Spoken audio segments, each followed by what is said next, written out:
Hello, and welcome to Under 1000. My name's Thomas Flower, and each episode I'll read you a new piece of flash fiction. All of the stories are 1,000 words or less. Today, I'll be reading Indirect Democracy. Please be aware that this episode contains strong language and deals with themes of xenophobia. If that's likely to upset you, or anyone that you're listening with, then you might want to skip this one.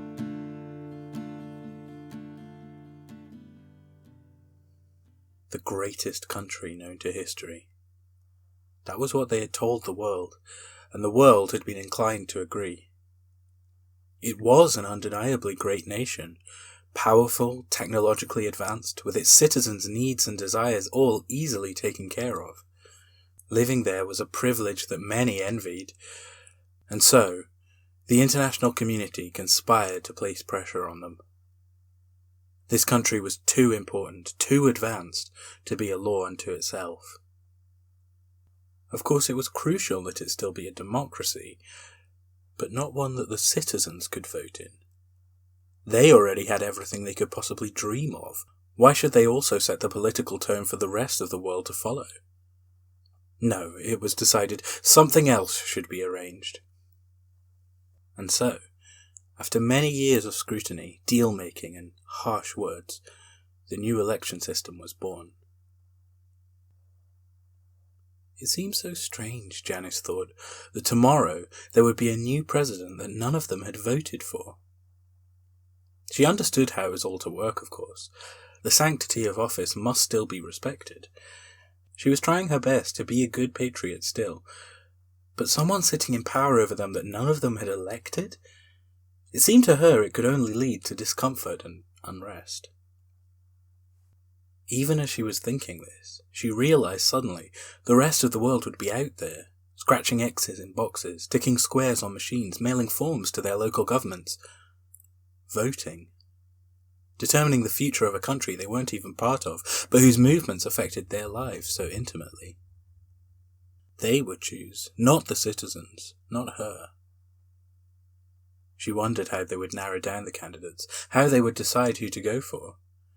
She wondered as well if they would take it seriously enough. Perhaps they'd vote for a joke candidate, or a candidate they knew to be disruptive and at odds with the country's sense of itself. Perhaps.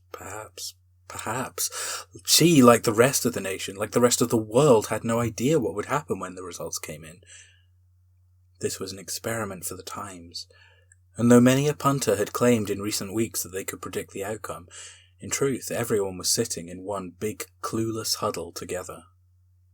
Janice went to bed, hoping that tomorrow would bring good news. We can announce, after much counting and recounting, that April Rogers has won the presidential race with a 38% share of the vote. It was all over the TV and the radio. The internet was going wild. Janice could barely think. She'd expected that the voters might pick somebody unusual. But April Rogers? April fucking Rogers? She knew the rest of the country wouldn't be able to cope. She could accept it, of course. She still believed in her homeland. But them? They wouldn't. There'd be protests and fighting and anger and bitterness. She could already feel it. Still, who could they blame?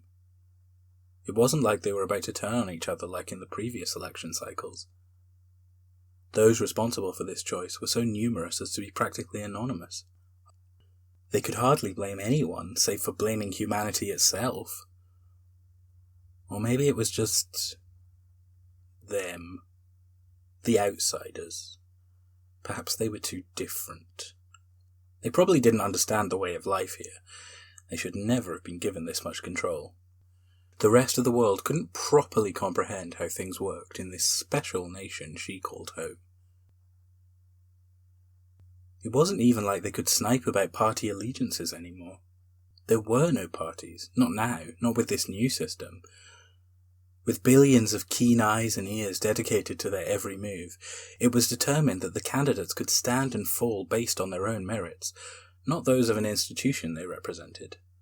And so now, instead of blaming this party or that, Janice knew that her fellow citizens would only be able to direct their ire towards the outside world and this strange new president. April Rogers. She remembered the name again and shuddered. How was it possible? In the old system, a woman like that would have been shut out far before the race even began, let alone winning the election altogether. Her ideas were simply too radical, too out there. The country would never be able to acclimatise to them. She couldn't believe that the rest of the world really thought that this was best for them. Of course, Janice could accept it. She was a big believer in democracy, and the winner was the winner. But everyone else? No way. She needed milk, she suddenly remembered. It was a strange thing to think in the middle of this fretting, but she needed it anyway. She would have to go out to the dispensary, she supposed. Suddenly she was gripped with fear. What would things be like out there on a day like today? Surely there would be anger, aggression, perhaps even riots. But she really did need milk, and that problem wasn't going away. Gathering her things, she took a deep breath in before opening the front door to this strange, new land they were all suddenly inhabiting. She expected to see fury, rage, social breakdown. They would never accept the results. She could, but they never would. They wouldn't. They simply wouldn't. Outside it was calm and peaceful. A neighbour smiled as Janice passed. Someone waved from across the street. The flowers still bloomed and the sun still shone. Strange as it was, life went on.